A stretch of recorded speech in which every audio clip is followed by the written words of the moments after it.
Monsieur le Président, le retard de la France concernant la politique du handicap est malheureusement toujours d'actualité, tout particulièrement dans les transports.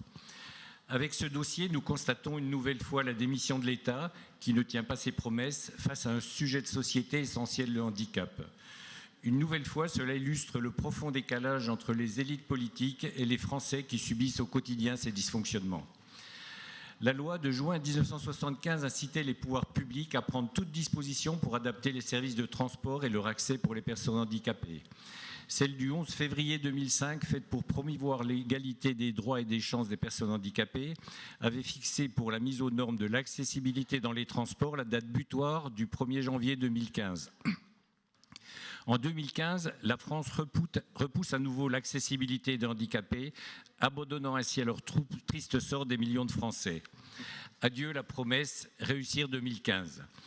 Une personne handicapée née en 1975, date de la première loi, pourra espérer une amélioration de ses conditions de transport quand il aura 50 ans. Dans quel pays vivons-nous ? 9,6 millions de personnes sont en situation de handicap psychique ou reconnues comme personnes à mobilité réduite. La population française vieillit et l'impact du vieillissement va provoquer une augmentation de 40% des personnes âgées dans les 30 prochaines années. Aujourd'hui, en tenant compte de ces critères, c'est plutôt 12 millions de personnes qui sont concernées et pénalisées. Notre responsabilité, c'est d'être aussi aux côtés des usagers, des associations, et pour cette raison, nous applaudissons des deux mains la mise en place de ce schéma directeur d'accessibilité programmée. On va faire aujourd'hui ce que l'on aurait dû faire depuis 2005.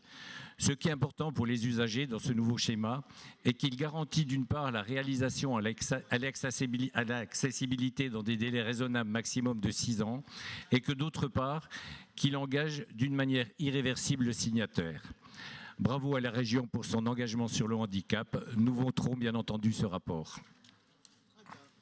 Merci beaucoup, Monsieur Delacroix. Madame Fromage.